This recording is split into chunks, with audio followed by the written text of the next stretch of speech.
যারা বাংলাদেশকে তাবেদার রাষ্ট্র বানিয়ে রাখতে চেয়েছিল, তাদের ষড়যন্ত্র কিন্তু এখনো থেমে নেই।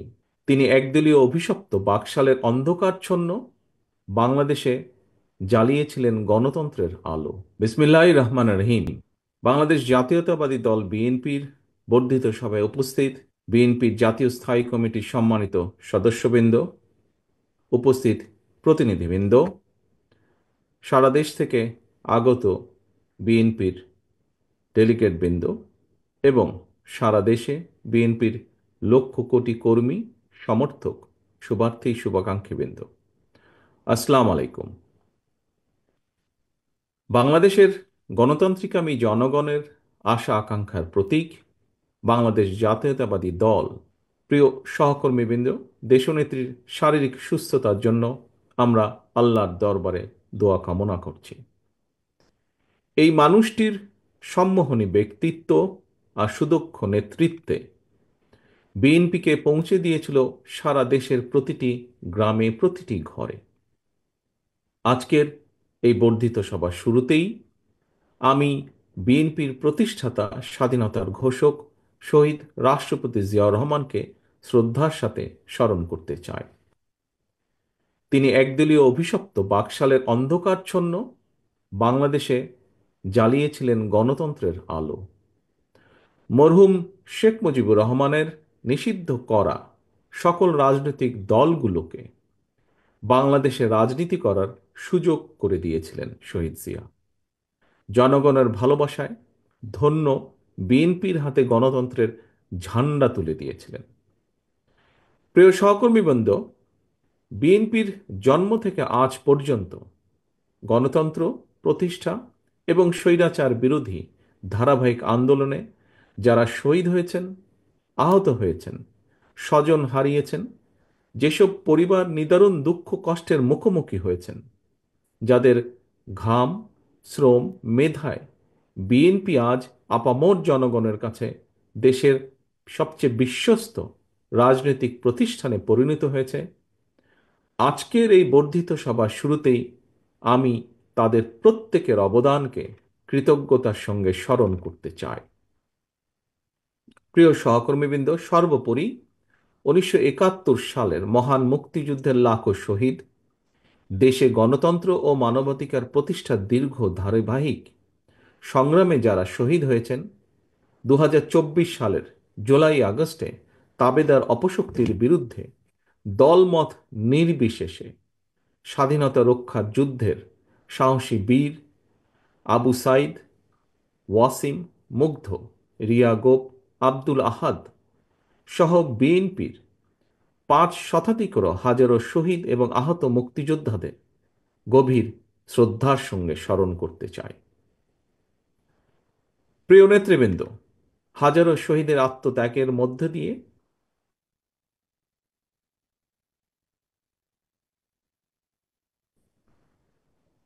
গণহত্যাকারী ফ্যাসিস্ট হাসিনা দেশ ছেড়ে পালানোর পর দেশে গণতান্ত্রিকামী মানুষের সামনে বাংলাদেশকে পুনর্গঠনের এক অপার সম্ভাবনার দ্বার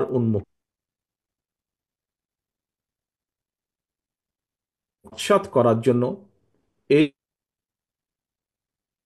এরই মধ্যে যন্ত্র শুরু হয়েছে।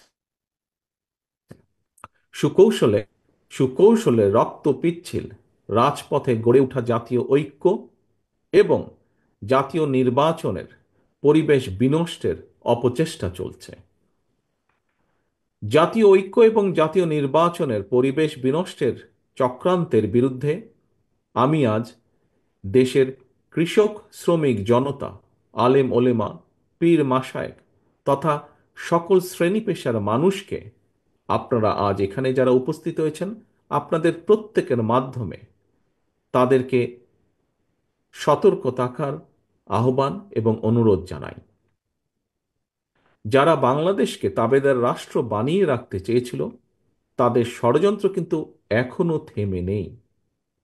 সংস্কার কিংবা স্থানীয় নির্বাচন, এসব ইস্যু নিয়ে জনগণের সামনে এক ধরনের ধূম্র জাল সৃষ্টি করা হচ্ছে।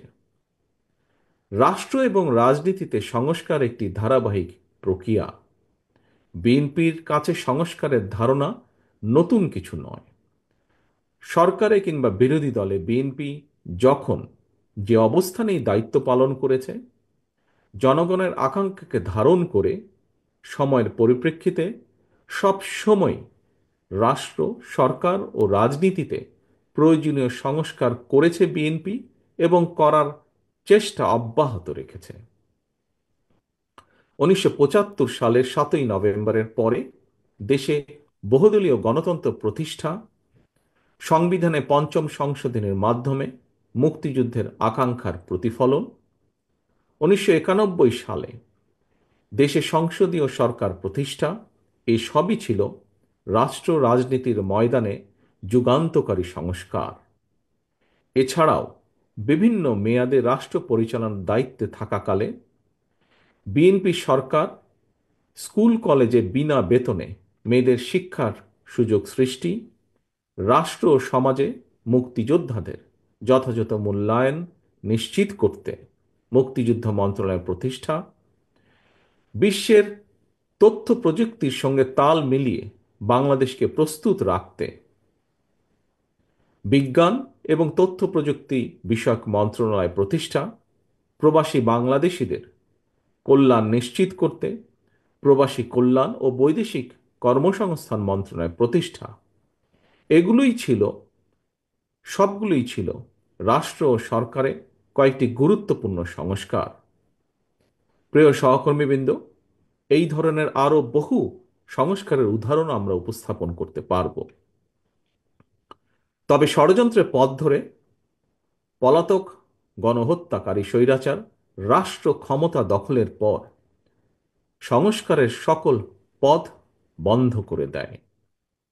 বাংলাদেশকে চিরতরে তাবেদার রাষ্ট্রে পরিণত করে রাখতে গত 1.5 দশকে দেশের শিক্ষা ব্যবস্থাকে প্রায় ধ্বংস করে দিয়েছিল, দেশের প্রতিরক্ষা ব্যবস্থাকেও নাজুক করে তুলেছিল, টাকা পাচার আর লুটপাট চালিয়ে দেশের অর্থনীতিকে ভঙ্গুর করে দিয়েছিল, অকার্যকর করে দেওয়া হয়েছিল দেশের সকল সাংবিধানিক এবং বিধিবদ্ধ প্রতিষ্ঠান, জনগণের ভোটের অধিকারকে হরণ করে জনগণকে রাজনৈতিকভাবে ক্ষমতাহীন করে দিয়ে দেশের স্বাধীনতা সার্বভৌমত্বকে বিপন্ন করে তুলেছিল। এমন পরিস্থিতিতে রাষ্ট্র, সরকার এবং রাজনীতির গুণগত পরিবর্তনের লক্ষ্যে mother of democracy Begum Khaleda Zia 2017 সালে ভিশন 2030 দিয়েছিলেন। এরই ধারাবাহিকতায় 2022 সালে বিএনপি 27 দফা কর্মসূচি ঘোষণা করে। পরবর্তীতে গণতন্ত্রের পক্ষের রাজনৈতিক দলগুলোর সঙ্গে মত বিনিময়ের মাধ্যমে ঘোষণা করা হয় 31 দফা কর্মসূচি। এই 31 দফা নিয়ে বর্তমানে বিএনপির উদ্যোগে সারা দেশে চলছে জনগণের সঙ্গে সংলাপ। প্রিয় সহকর্মীবৃন্দ, রাষ্ট্র, সরকার, রাজনীতি এবং রাজনৈতিক দল মেরামতের জন্য 31টি হলেও এর চূড়ান্ত লক্ষ্য একটি, এবং সেটি হলো একটি নিরাপদ, গণতান্ত্রিক, মানবিক বাংলাদেশ বিনির্মাণ। ঠিক তেমনি এর উদ্দেশ্য একটি, সেটি হলো রাষ্ট্র ও সমাজে জনগণের রাজনৈতিক এবং অর্থনৈতিক ক্ষমতায়ন নিশ্চিত করা। এটি নিশ্চিত করা না গেলে স্বাধীনতা, সার্বভৌমত্ব, গণতন্ত্র, নিরাপত্তা, সমৃদ্ধি কোনোটি টেকসই হবে না। রাষ্ট্রের স্বাধীনতা এবং নিরাপত্তার জন্য জনগণের রাজনৈতিক ক্ষমতায়নের কোনোই বিকল্প নেই। রাষ্ট্র এবং সমাজে জনগণের রাজনৈতিক ক্ষমতায়ন নিশ্চিত করার পূর্ব শর্ত হল প্রতিটি নাগরিকের ভোট প্রয়োগের অধিকার বাস্তবায়ন, এবং এ লক্ষ্যেই একটি রাজনৈতিক দল হিসাবে বিএনপি বারবার জনগণের ভোটে জনগণের কাছে দায়বদ্ধ সরকার প্রতিষ্ঠা করার লক্ষ্যে জাতীয় নির্বাচনের দাবি জানায়। একজন রাজনৈতিক কর্মী হিসাবে আমি বিশ্বাস করি আজ এবং আগামী দিনের রাজনীতিতে বিএনপির এই 31 দফা হচ্ছে একটি বৈষম্যহীন গণতান্ত্রিক মানবিক বাংলাদেশ প্রতিষ্ঠার সনদ। তবে এই 31 দফাই শেষ কথা নয়। সময়ের প্রয়োজনে রাষ্ট্র, সরকার, রাজনীতি ও রাজনৈতিক দলের সংস্কারের জন্য এই 31 দফাতেও সংযোজন বিয়োজনের সুযোগ রয়েছে। এমনকি বিএনপির 31 দফার সঙ্গে বর্তমান অন্তর্বর্তীকালীন সরকারের সংস্কার প্রস্তাবের খুব বেশি ইস্যুতে মৌলিক বিরোধ নেই। সম্মানিত নেতৃবৃন্দ, বিভিন্ন সময় জাতীয় নির্বাচন নিয়ে প্রধান উপদেষ্টার বক্তব্য জনমনে ইতিবাচক ধারণা সৃষ্টি করলেও জাতীয় নির্বাচন নিয়ে কোনো কোনো উপদেষ্টার বিভ্রান্তিমূলক বক্তব্য, মন্তব্য স্বাধীনতাপ্রিয় গণতান্ত্রিকামী জনগণের জন্য হতাশার কারণও হয়ে উঠেছে। অন্তর্বর্তীকালীন সরকারের প্রতি বিএনপি সহ গণতন্ত্রের পক্ষের সকল রাজনৈতিক দলের নিঃশর্ত সমর্থন থাকলেও সরকার এখনও তাদের কর্মপরিকল্পনায় অগ্রাধিকার নির্ধারণ করতে পারছে না বলেই মনে হচ্ছে। সারা দেশে খুন, হত্যা, ধর্ষণ, চুরি, ছিনতাই, রাহাজানি বেড়েই চলেছে। বাজার সিন্ডিকেটের কবলে পড়ে নিত্য প্রয়োজনীয় দ্রব্যমূল্য নিয়ন্ত্রণহীন। বর্তমান অন্তর্বর্তীকালীন সরকার এখনও মনে হয় দেশের আইন শৃঙ্খলা পরিস্থিতির উপরে সম্পূর্ণ নিয়ন্ত্রণ প্রতিষ্ঠা করতে পারেনি। সরকার যেখানে বাজার পরিস্থিতি কিংবা আইন শৃঙ্খলা পরিস্থিতির নিয়ন্ত্রণে কাঙ্ক্ষিত সাফল্য অর্জন করতে পারছে না, সেখানে জাতীয় নির্বাচনের আগে স্থানীয় নির্বাচন অনুষ্ঠানের নামে কেন দেশের পরিস্থিতি আরও ঘোলাটে করতে চাইছে, এটি জনগণের কাছে বোধগম্য নয়। গণতান্ত্রিকামী জনগণ মনে করেন স্থানীয় নির্বাচন অনুষ্ঠিত হলে সেটি হবে সারা দেশে পলাতক স্বৈরাচারের দোসরদের পুনর্বাসনের একটি প্রক্রিয়া, যা সরাসরি গণ অভ্যুত্থান আকাঙ্ক্ষা বিরোধী। গণহত্যাকারী, টাকা পাচারকারী, দুর্নীতিবাজ মাফিয়া চক্রকে পুনর্বাসন প্রক্রিয়ার এই ফাঁদে বিএনপি পা দেবে না, বিএনপি পা দিতে পারে না। প্রিয় সহকর্মীবৃন্দ, বিএনপি জনগণের কাছে প্রতিশ্রুতিবদ্ধ আগামী জাতীয় নির্বাচনে বিএনপি জনরায় রাষ্ট্র পরিচালনার দায়িত্ব পেলে গণহত্যাকারী মানবতা বিরোধী অপরাধীদের বিচারের মুখোমুখি করবে। অন্তর্বর্তীকালীন সরকারের প্রতি আহ্বান, সারা দেশে গণহত্যাকারীদের দোসর মাফিয়া চক্রকে পুনর্বাসনের স্থানীয় নির্বাচন অনুষ্ঠানের পরিকল্পনা থেকে সরে আসুন। অবিলম্বে আগামী দিনগুলোর জন্য অন্তর্বর্তীকালীন সরকারের সুনির্দিষ্ট কর্মপরিকল্পনার রোডম্যাপ ঘোষণা করুন। গণহত্যাকারী মাফিয়া প্রধান হাসিনা দেশ ছেড়ে পালানোর পর এ পর্যন্ত বেশ অনেকগুলো নতুন রাজনৈতিক দলের আত্মপ্রকাশ ঘটেছে। বহুদলীয় গণতন্ত্রে বিশ্বাসী বিএনপি সকল নতুন রাজনৈতিক দল ও সংগঠনকে স্বাগত জানায়। তবে নির্বাচনের মাধ্যমে গ্রহণ কিংবা বর্জনের চূড়ান্ত সিদ্ধান্ত জানাবে জনগণ। সুতরাং প্রতিটি দলের অংশগ্রহণ একটি অবাধ ও সুষ্ঠু নির্বাচন, জাতীয় নির্বাচন অনুষ্ঠানের লক্ষ্যে সবার আগে নির্বাচন কমিশনকে প্রস্তুত রাখতে হবে। দেশে একটি অবাধ এবং সুষ্ঠু নির্বাচন অনুষ্ঠানের জন্য নিরপেক্ষতাই হচ্ছে অন্তর্বর্তীকালীন সরকারের সবচেয়ে বড় পুঁজি। কিন্তু সরকারের নিরপেক্ষতা নিয়ে ইতিমধ্যেই জনমনে সন্দেহ, সংশয় সৃষ্টি হয়েছে। নিজেদের নিরপেক্ষতা বজায় রাখতে আমি বাংলাদেশ জাতীয়তাবাদী দলের পক্ষ থেকে অন্তর্বর্তীকালীন সরকারের প্রতি আরও সতর্কতা অবলম্বনের আহ্বান জানাই।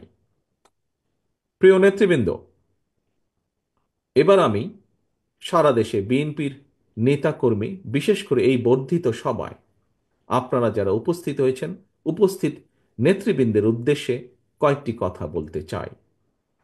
দীর্ঘদিন থেকে আমি আপনাদের কাছে শারীরিকভাবে দূরে থাকলেও যোগাযোগ এবং কর্ম পরিকল্পনার মাধ্যমে আমি কখনোই আপনাদের কাছ থেকে দূরত্ব অনুভব করিনি। আমার মনে হয় এখানে উপস্থিত আমার মনে হয় এখানে উপস্থিত যারা আছেন প্রায় প্রত্যেকের সঙ্গেই আমার অন্তত কম বেশি কথা হয়েছে, কথা হয়, টেক্সট মেসেজে আদান প্রদান হয় টেক্সট। তবে আজ এখানে আপনাদের সবাইকে একত্রে পেয়েছি, সেজন্য আমি অত্যন্ত সৌভাগ্যবান, অত্যন্ত আনন্দিত। আপনাদের সকলকে অভিনন্দন। আমি বিশ্বাস করি আমি বিশ্বাস করি যে দলে আপনাদের মতন ত্যাগী এবং সাহসী নেতাকর্মী রয়েছেন, সেই দলকে কোনো স্বৈরাচারী দমিয়ে রাখতে পারে না। প্রিয় নেতৃবৃন্দ, আমরা এমন একটি বাংলাদেশ গড়তে চাই যে দেশে মুসলমান, হিন্দু, বৌদ্ধ, খ্রিস্টান তথা দল মত, ধর্ম, বর্ণ নির্বিশেষে সবাই সমান অধিকার ভোগ করবেন। ৫৫,০০০ বর্গমাইলের এই বাংলাদেশ ভূখণ্ডে বসবাসকারী আমাদের সকলেরই একটি পরিচয়: আমরা বাংলাদেশী। প্রিয় সহকর্মীবৃন্দ, পররাষ্ট্রনীতির ক্ষেত্রেও বিএনপির দৃষ্টিভঙ্গি সুস্পষ্ট। বিএনপি মনে করে বর্তমান বিশ্বে স্থায়ী শত্রুমিত্র বলে কিছু নেই, বরং একটি দেশের সঙ্গে অপর দেশের সম্পর্ক হবে পারস্পরিক স্বার্থ রক্ষা, প্রয়োজন এবং ন্যায্যতার ভিত্তিতে। অন্য দেশের সঙ্গে সম্পর্ক রক্ষার ক্ষেত্রে আমাদের নীতি সবার আগে বাংলাদেশ, অর্থাৎ নিজ দেশ এবং জনগণের স্বার্থ রক্ষা এবং সার্বভৌমত্ব, এটাই হবে প্রথম এবং প্রধান অগ্রাধিকার।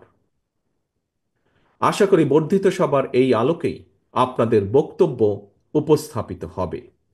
এই মুহূর্তে বিএনপি বাংলাদেশের সবচেয়ে বড় এবং জনপ্রিয় রাজনৈতিক দল। সুতরাং বিএনপির কাছে জনগণের যেমন আশা, ভরসা, প্রত্যাশা রয়েছে, একই সঙ্গে বিএনপির বিরুদ্ধে ষড়যন্ত্রকারীরাও কিন্তু থেমে নেই, তাদের চক্রান্ত থেমে নেই। সুতরাং এই চক্রান্তকারীদের মোকাবেলা করে কিভাবে দলকে আরো শক্তিশালী এবং সুসংহত করা যায়, আমি আশা করি আপনাদের আলোচনায় সেই সম্পর্কেও সুনির্দিষ্ট প্রস্তাব থাকবে।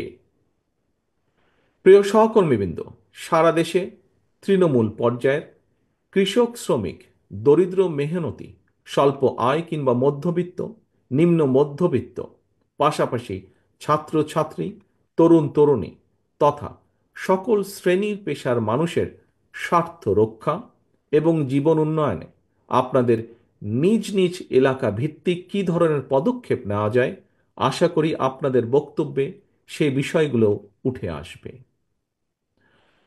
দলের সাংগঠনিক কার্যক্রমের পক্ষে অথবা বিপক্ষে অবশ্যই আপনারা সুনির্দিষ্ট বক্তব্য তুলে ধরবেন। তবে এই বিষয়ে আপনাদের দৃষ্টি আকর্ষণ করে বলতে চাই, সেটি হলো বিএনপি একটি বৃহৎ পরিবার। এই পরিবারে নানা বিষয়ে আমাদের মতের অমিল থাকতেই পারে। সুতরাং বক্তব্য দেওয়ার সময় ব্যক্তিগত পর্যায়ের বিরোধকে এড়িয়ে যাওয়াই বাঞ্ছনীয় বলে আমি মনে করি। আমরা সবাই আমাদের ঐক্যের শক্তির সক্ষমতা সম্পর্কে অবহিত। সহকর্মীবৃন্দ, ঐক্যই আমাদেরকে বারবার বিজয় আর সফলতা এনে দিয়েছে। সুতরাং আমাদের অবশ্যই খেয়াল রাখা অত্যন্ত জরুরি, আলোচনা সমালোচনা যেন নিজেদের মধ্যেকার ঐক্য বিনষ্টকারী কিংবা দলের ক্ষতির কারণ না হয়। আরও একটি বিষয় আমি আপনাদের দৃষ্টি আকর্ষণ করে বলতে চাই, নেতা নেত্রীদের সম্পর্কে আপনারা বক্তব্য দেবার সময় দয়া করে প্রশংসাসূচক শব্দ চয়নের ক্ষেত্রে আরও বেশি সতর্কতা, বুদ্ধিমত্তা এবং পরিমিতের বোধের পরিচয় দেবেন আপনারা। সারা দেশে বিএনপির সর্বস্তরের নেতাকর্মী, সমর্থক ভাই ও বোনেরা, গত দেড় দশকে সারা দেশে বিএনপি সহ গণতন্ত্রের পক্ষে বিভিন্ন দল ও মতের নেতাকর্মীদেরকে অবর্ণনীয় নির্যাতন, নিপীড়ন সহ্য করতে হয়েছে। কেবল বিএনপিরই প্রায় 60 লক্ষেরও বেশি নেতাকর্মীর বিরুদ্ধে 1.5 লাখ রাজনৈতিক হয়রানিমূলক মামলা দেওয়া হয়েছে। বিএনপির কেন্দ্রীয় নেতা ইলিয়াস আলী, কমিশনার চৌধুরী আলমের মতন অনেক নেতাকর্মীরা আজ পর্যন্ত নিখোঁজ, খুঁজে পাইনি আমরা। শুধুমাত্র বিএনপি করার অপরাধে হাজার হাজার নেতাকর্মী সমর্থককে গুম, খুন, অপহরণ করা হয়েছে। তবুও বিএনপির নেতাকর্মীরা কেউ দল ছেড়ে যাননি, স্বৈরাচার সঙ্গে করেনি আপোষ। বাংলাদেশে গণতন্ত্র এবং বিএনপি সমার্থক। দেশে গণতন্ত্র থাকলে বিএনপি থাকে, গণতন্ত্র বিপন্ন হলে বিএনপির স্বার্থও বিপন্ন হয়। মাফিয়া প্রধানের পলায়নের পর দেশে বর্তমানে গণতান্ত্রিক পরিবেশ ফিরে এসেছে। জাতীয় নির্বাচনের সময়ও হয়তো ঘনিয়ে আসছে। তাই দলকে, কোনো ব্যক্তি নয় বরং দলকে এ ব্যাপারে ধীরে ধীরে আপনারা প্রস্তুত করুন। আমি দেশবাসীর উদ্দেশ্যে একটি বার্তা দিয়ে বলতে চাই, বিএনপি শুধুমাত্র আপনাদের ভোটের পুনরুদ্ধারই নয়, আপনার ভোটের প্রয়োগের অধিকার নিশ্চিত করতে চায়। আপনাদের সমর্থন পেলে বিএনপি এমন একটি সরকার প্রতিষ্ঠা করতে চায় যে সরকার আপনার কাছে, আপনাদের কাছে তথা দেশবাসীর কাছে জবাবদিহি করতে বাধ্য থাকবে। আমি জনগণের বাংলাদেশ জাতীয়তাবাদী দলের পক্ষ থেকে জনগণের সমর্থন চাই, চাই সকলের সহযোগিতা। প্রিয় নেতৃবৃন্দ, বর্ধিত সভার শুরুতেই বক্তব্য আর আমি বাড়াতে চাই না। বর্ধিত সভার শেষে আবারও আপনাদের সঙ্গে কথা হবে ইনশাল্লাহ। সারা দেশে বিএনপি এবং এর অঙ্গ ও সহযোগী সংগঠনের সর্বস্তরের নেতা, কর্মী, সমর্থক, শুভাকাঙ্ক্ষীদের প্রতি আহ্বান, আপনারা শৃঙ্খলাবদ্ধ থাকুন। আপনারা যে কোনো মূল্যে ঐক্যকে ধরে রাখুন। ধন্যবাদ।